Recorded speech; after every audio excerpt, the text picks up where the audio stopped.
जी तो अस्सलाम वालेकुम and welcome back to another video. अच्छा जी, आजकल आप लोगों ने बहुत सुना होगा कि दुबई के जो वीज़े हैं वो बैन हो रहे हैं। दुबई गवर्नमेंट जो है वो पाकिस्तान के लिए उसने वीज़े अपने बंद कर दिए हैं। तो ये टॉपिक बड़ा आजकल चल रहा था, तो मैंने कहा चलें इससे रिलेटेड एक वीडियो भी बना देते हैं। अभी क्या है कि इसमें मैं आपको बताऊँगा कि ये वाकई हो रहा है, अगर हो रहा है तो किस वजह से हो रहा है, किस किस कैटेगरीज़ में हो रहा है। सबसे पहले बात करते हैं कि ये वाकई हो रहा है। तो ऐसे है कि बैन कुछ टाइम के लिए उन्होंने किए थे, लेकिन वो अनबैन हो गए हैं। अभी जो इस टाइम पे सिनेरियो चल रहा है वो ये है कि दुबई ने अभी रूल कुछ इस तरह का बना दिया है कि हर बंदा वीज़ा अब दुबई का नहीं ले सकता। विज़िट वीज़ा अब हर किसी को मिल जाएगा, लेकिन एम्प्लॉयमेंट वीज़ा अब हर किसी को नहीं मिल सकेगा। सबसे पहले मैं उसकी आपको वजह बताता हूँ। अच्छा जी, बैन की जहाँ तक बात है वो इस वजह से है कि लोग कहते हैं बैन कर दिए, क्योंकि मैंने अपनी एक वीडियो में बताया था कि पाकिस्तानी यहाँ पे जो हैं वो यहाँ पे लोन्स निकलवाते हैं और निकलवा के भाग जाते हैं, जिसकी वजह से पीछे जो कंपनीज़ होती हैं उनकी बदनामी ज़ारी बात है होती है। या कई पाकिस्तानी भाइयों ने जो कंपनियाँ बनाई होती हैं उन्होंने बंदे बुलाए होते हैं, तो उनको दोबारा वो चांस नहीं मिलता, या उनका भी जो लाइसेंस होता है वो कैंसिल हो जाता है। तो इस वजह से दुबई गवर्नमेंट ने भी क्या किया, पहले इन्होंने किया था कि आप जो काम कर रहे हैं आपका उसी चीज़ का वीज़ा होना चाहिए, यानी कि आपकी एमरेट्स आईडी पे स्पेसिफिक वही काम लिखा होना चाहिए। लेकिन क्या हो रहा था कि जो यहाँ पे लोग काम कर रहे थे वो ये कर रहे थे कि किसी का अगर रंग का कोई काम कर रहा है तो उसके एमरेट्स आईडी पे लिखा हुआ है जनरल मैनेजर। कोई अगर यहाँ पे मिस्त्रियों का काम कर रहा है तो उसकी आईडी पे लिखा हुआ है सेल्स मैनेजर। तो यहाँ पे तकरीबन हर बंदा ही मैनेजर बना हुआ था, कंपनियों के बड़े बड़े यानी कि ओहदों पे थे। किसी के पास इंजीनियरिंग का वीज़ा है तो वो यहाँ पे फ़ोटोग्राफ़र बना हुआ है। तो इस तरह के यानी कि लोग काम कर रहे थे, वो अपनी तरफ से उसको आज़ाद वीज़ा समझते थे। तो ज़ाहिर बात है, अब दुबई गवर्नमेंट इतनी कंट्री चला रही है, दुनिया से लोग यहाँ पे आते हैं, हर चीज़ का चेक एंड बैलेंस रखते हैं। तो जब वो देखते हैं बैंक में लोन लेने जाते हैं यही लोग, तो उनके ज़ाहिर बात है पीछे लिखा होता है कि जी ये मैनेजर है, सेल्स मैनेजर है, ये कंपनी का वो बॉस तक बना देते हैं, सब कुछ बना देते हैं। तो वो उनको वीज़ा अप्रूवल हो जाता है और उनकी बेसिक सैलरी 5-5 हज़ार दिरहम डाल दी जाती है, जबकि वो दिहाड़ियाँ कर रहे होते हैं 100-120 दिरहम के। लेकिन उनको लोन वगैरह मिल जाता है, उनको काफ़ी फैसिलिटीज़ इस वजह से मिल जाती हैं क्योंकि उनकी आईडी पे लिखा होता है कि ये मैनेजर हैं या इस तरह की चीज़ें हैं। तो दुबई गवर्नमेंट इस चीज़ को काफ़ी अर्से से चेक एंड बैलेंस कर रही थी, इसीलिए उन्होंने कहा था कि जो काम होगा उस चीज़ का आपका वीज़ा होगा।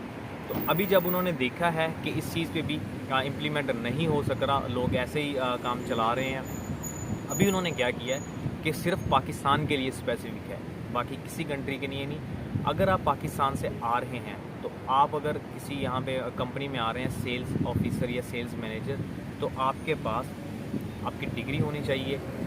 पाकिस्तान से जिस जगह से आ रहे हैं, जिस अदारे में आप थे, उसका एनओसी आपके पास एक लेटर होना चाहिए, आपकी सर्विस होनी चाहिए, आपके पास एक्सपीरियंस होना चाहिए। वो एक्सपीरियंस आपके पास एक पेपर पे होना चाहिए जो कि ओरिजिनल होना चाहिए, वेरीफाइड डॉक्यूमेंट होगा आपका, यहाँ भी वेरीफाई किया जाएगा तब आपका वीज़ा लगेगा। अगर यहाँ पे कोई पेंट के काम पे आ रहा है तो वो वहाँ से पाकिस्तान से पहले उसको मिलेगी एक्सेस, तो फिर वो यहाँ पे आके काम कर सकेगा। अगर कोई फ़ोटोग्राफ़र है तो वहाँ पे उसके पास एक डिप्लोमा होना चाहिए, उसके पास वैलिड, तभी उसको मिलेगा। अगर कोई इंजीनियर है तो वो भी अपनी डिग्री वगैरह शो करवाएगा। पहले ऐसा नहीं होता था, वीज़ा लेके यहाँ पे आ जाते तो यहाँ पे सब कुछ हो जाता था। तो जी ये कुछ किया है। अभी क्या है कि ये किस तरह वीज़े लगेंगे या क्या सिनेरियो बनेगा वो भी मैं आपको बताता हूँ।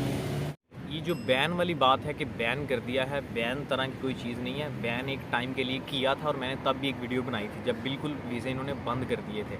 अभी स्पेसिफिक यही है कि आपका जिस काम पे आप आ रहे हैं, पहले आपकी कंट्री आपको रजिस्टर्ड करेगी, आपकी बताएगी कि आपके बारे में कि वाकई ये बंदा इस चीज़ का कारीगर कह लें या इस जॉब को डिज़र्व करता है। कंपनी की तरफ से आपको पहले आपकी कंट्री की तरफ से आपको एक लेटर दिया जाएगा जिसमें आपको ऑथेंटिक होगा कि वाकई आप इस जॉब के लिए कैपेबल हैं या इस काम के लिए, तभी आपका यहाँ पे वीज़ा लगेगा। विज़िट वीज़ा आपका लग सकता है, लेकिन विज़िट वीज़ा पे आप आके आप यहाँ पे स्टेटस वगैरह चेंज नहीं करवा सकते, आप वीज़ा किसी दूसरी कंपनी का नहीं लगवा सकते, ये मुश्किल हो गया। अभी जी सिर्फ इस टाइम पे एक ही कंपनी है जो आपको डायरेक्ट दुबई में वीज़ा दे रही है, वो है कार्स टैक्सी, जिस कंपनी में मैं हूँ। उसका ये है कि आपके पास पाकिस्तान का वैलिड लाइसेंस होना चाहिए, ड्राइविंग लाइसेंस, तो आपको पाकिस्तान से डायरेक्ट आपकी हायरिंग हो जाएगी। आप सिर्फ लाइसेंस पे आपको यहाँ पे जॉब मिल सकती है, लेकिन आपका लाइसेंस भी वेरीफाई किया जाएगा यहाँ पे। पहले क्या होता था कि लोग लाइसेंस बनवा के 2 नंबर भी यहाँ पे आ जाते थे और वो भी चल जाता था, क्योंकि ज़ाहिर बात है कंपनी ने यहाँ पे आपको लाइसेंस बनवा के देना होता है, तो वो भी चल जाता था। तो अभी ये है कि हर बंदा तो नहीं आ सकता, ये है तो मुश्किल लोगों के लिए, लेकिन ये है कि जो डिज़र्व करते हैं वो लोग आ सकते हैं, जिनके पास वैलिड अपनी डिग्री हैं, जो काम के वाकई की एक्सपर्ट हैं, और उनको ये प्रूफ भी देना पड़ेगा। वो जिस तरह भी देते हैं या जिस तरह भी कंपनी उनसे मांगती है वो उनको देना पड़ेगा। देखिए जी, एक तरह से ये काफ़ी अच्छा स्टेप लिया है दुबई गवर्नमेंट ने। इसकी वजह यह है कि जो लोग डिज़र्व करते थे वो यहाँ पे बेचारे बहुत उनको सर्वाइव करना पड़ता था, उनको जल्दी जॉब नहीं मिलती थी। तो अभी ये होगा कि जो लोग डिज़र्व करते हैं सिर्फ उनको ही वीज़े मिलेंगे, उनको ही जॉब्स मिलेंगी। बैन का अगर कोई आपको कहता है कि वीज़ा बिल्कुल लग ही नहीं रहा, वीज़े आ ही नहीं रहे, तो ये गलत बात है। बैन मैं बार बार बता रहा हूँ, एक टाइम के लिए लगा था और अब वो बैन नहीं है। अब सिर्फ उन्होंने ये अपना स्टेप चेंज किया है कि वेरीफाई करके अब आपको वीज़ा देंगे। पहले वो वेरिफिकेशन नहीं करते थे, ऐसे आपको वीज़ा देते थे। और वीज़ा देने वाले भी आपको जो आपके यहाँ पे एजेंट बैठे हुए हैं वो भी आपको ऐसे ही बगैर वेरिफिकेशन किए आपको किसी भी चीज़ का मैनेजर बना देते थे, असिस्टेंट मैनेजर बना देते थे, आपको सेल्स मैनेजर बना देते थे और कुछ भी आपका लग जाता था। लेकिन अभी जो है वो उन्होंने ये चीज़ ख़त्म कर दी है। तो मैं ये टॉपिक काफ़ी वीडियोस में मैंने सुना है कि वो कह रहे हैं जी बैन हो गया, अब आ नहीं सकते, ये नहीं। तो मैंने कहा मैं थोड़ी सी ना क्लैरिफिकेशन लोगों को दे दूँ जो परेशान हो रहे होंगे।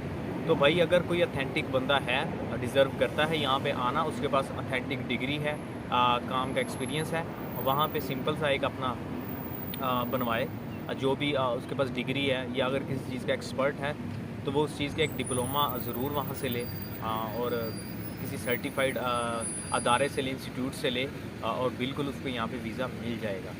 तो उम्मीद करता हूँ कि वीडियो अच्छी लगी होगी। अगर किसी भाई का इससे रिलेटेड कोई क्वेश्चन है तो वो मुझे कमेंट सेक्शन में पूछ सकता है, और इस वीडियो को ज़्यादा से ज़्यादा शेयर ज़रूर करें, क्योंकि यहाँ पे टॉपिक अजीब अजीब से पड़े हुए हैं यूट्यूब के ऊपर। जी बिल्कुल बैन हो गया, आप आ नहीं सकते, ये है वो है, तो आप बिल्कुल सकते हैं, लेकिन एक अथेंटिक वे के ज़रिए। तो आई होप कि वीडियो अच्छी लगी होगी। अगर अच्छी लगी है तो लाइक शेयर एंड सब्सक्राइब। तो मैं इंशाल्लाह मिलूँगा आपसे नेक्स्ट वीडियो में, तब तक के लिए अल्लाह हाफिज़।